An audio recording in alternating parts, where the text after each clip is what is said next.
Eu quero começar com uma pergunta. Quantas vezes hoje você pegou o seu celular sem que ele tocasse, sem que nenhuma mensagem aparecesse? Você estava trabalhando, lendo, conversando com alguém, o telefone estava ali, quieto, silencioso, e quase sem perceber, inconscientemente você olhou para ele. Quem interrompeu você dessa vez? Talvez exista algo acontecendo na nossa relação com a tecnologia que seja mais profundo do que simplesmente receber uma notificação. Talvez estejamos treinando o nosso cérebro a interromper a si mesmo. Eu sou Leonardo Azevedo, fisioterapeuta, e há quase 3 décadas estudo como o cérebro utiliza informações para organizar a percepção, o movimento, a postura e o nosso comportamento. Ao estudar o trabalhador digital, uma pergunta começou a me incomodar. O que é que acontece com o cérebro que precisa escolher o que é importante quando passa o dia num ambiente onde tudo parece importante? A atenção existe porque o cérebro não consegue tratar tudo como prioridade. Ele precisa selecionar, decidir o que merece permanecer e o que pode ser deixado de lado. Sem essa seleção não existe concentração. E sem concentração não existe profundidade. Agora coloque esse cérebro diante de um ambiente digital. Você começa uma tarefa importante e alguma coisa aparece na tela. Antes mesmo de saber se aquilo realmente importa, seu cérebro já percebeu que algo mudou. Nós somos muito sensíveis à novidade. Isso foi extremamente útil ao longo da nossa evolução, porque em algum momento dos nossos antepassados, uma novidade poderia significar uma ameaça no ambiente. E isso custaria a nossa sobrevivência. O problema é que hoje conseguimos produzir novidade artificial o tempo todo. Então, alguma coisa aparece e seu cérebro precisa decidir. Continuo aqui ou vou para lá? Mesmo quando você decide continuar, precisou detectar o estímulo, avaliar sua importância e proteger aquela tarefa que você estava fazendo. Por isso, você pode ignorar uma notificação, mas o seu cérebro não. Agora, imagine que você resolve olhar. É rápido. Você estava ali escrevendo um documento, responde uma mensagem e volta. Mas precisa recuperar todo o seu raciocínio. Onde é que eu estava? O que é que eu queria concluir naquele trabalho? Você passa o dia respondendo, resolvendo pequenas demandas e mudando de tarefa. Existe muita atividade e isso pode parecer produtividade. Mas produtividade não é só fazer muitas coisas. Produtividade também é permanecer diante de um problema tempo suficiente para resolvê-lo bem. Toda interrupção de uma tarefa complexa exige esforço para reconstruir todo esse contexto. E é por isso que multitarefa pode ser muito enganoso. Existe ainda um outro fenômeno. Quando você deixa uma tarefa, sua mente nem sempre a deixa completamente. Uma parte da atenção pode continuar ligada ao que você estava fazendo antes. Isso é chamado de resíduo atencional. Mas a história não termina nas interrupções externas. Depois de algum tempo, alguma coisa muda. Você começa a verificar o celular mesmo quando nada está acontecendo. Talvez tenha chegado alguma coisa. Talvez alguém tenha respondido. Talvez.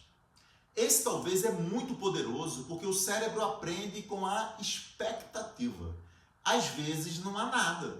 E outras vezes há algo importante ou alguma pequena recompensa. Como você não sabe quando isso vai acontecer, volta a verificar. No começo, o telefone chamava você, mas comportamentos repetidos são aprendidos.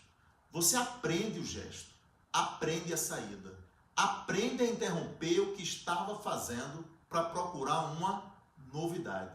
E chega um momento em que o telefone já não precisa mais tocar.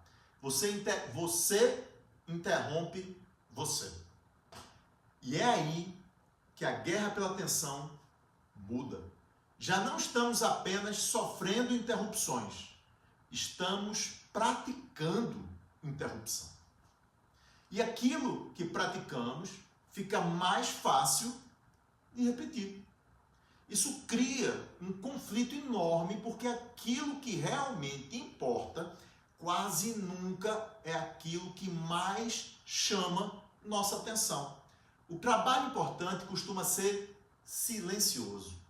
Uma ideia ainda incompleta não vibra no seu bolso. Uma decisão difícil não coloca um alerta vermelho na tela, nem faz plim. O importante costuma ser silencioso. A novidade, não. E isso afeta diretamente a nossa capacidade de produzir.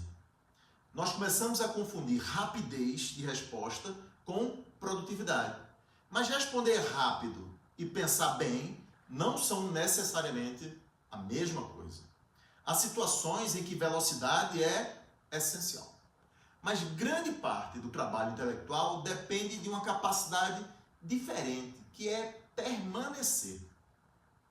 Um profissional pode passar o dia conectado, responder rapidamente e ainda assim trabalhar cognitivamente abaixo da sua própria capacidade. Ele parece estar presente, parece estar ocupado, mas perdeu profundidade e qualidade de trabalho. E então aparece a fadiga. Passar o dia interrompendo, retornando e defendendo tarefas contra novas interferências custa energia. Quando estamos cansados, permanecer é algo difícil, fica ainda mais custoso. E ficamos mais vulneráveis à próxima novidade. Forma-se um ciclo. A interrupção gera fragmentação. A fragmentação produz cansaço. E o cansaço aumenta a nossa vulnerabilidade à próxima interrupção. Por isso, talvez a pergunta não seja apenas como eu posso melhorar minha concentração. Talvez devêssemos perguntar quantas vezes por dia estou treinando o meu cérebro a abandonar aquilo que eu comecei.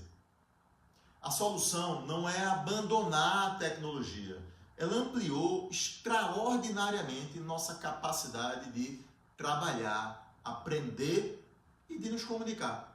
O desafio é impedir que a velocidade das ferramentas determine a velocidade com que abandonemos nossos próprios pensamentos. Talvez proteger a atenção comece de forma simples. Reduzir as saídas desnecessárias. Criar momentos em que nem todo estímulo tem acesso imediato a nós. E voltar a praticar uma habilidade que estamos perdendo cada vez mais, usando cada vez mais, que é a capacidade de permanecer. Mas existe uma boa notícia. O cérebro aprende padrões, mas também pode aprender novos padrões, padrões diferentes. Quando sustentamos uma tarefa um pouco mais, resistimos a uma checagem desnecessária ou protegemos um período de concentração, também estamos treinando alguma coisa. Estamos treinando a permanência. E talvez em um mundo cada vez mais eficiente em capturar a nossa atenção, permanecer tenha se tornado uma forma de liberdade. No começo, eu perguntei, quando o celular não toca, quem interrompe você? Agora eu gostaria de deixar outra pergunta. Que cérebro você está treinando toda vez que escolhe para onde vai a sua atenção? Porque a atenção não é apenas aquilo que você presta. A atenção é aquilo que você treina.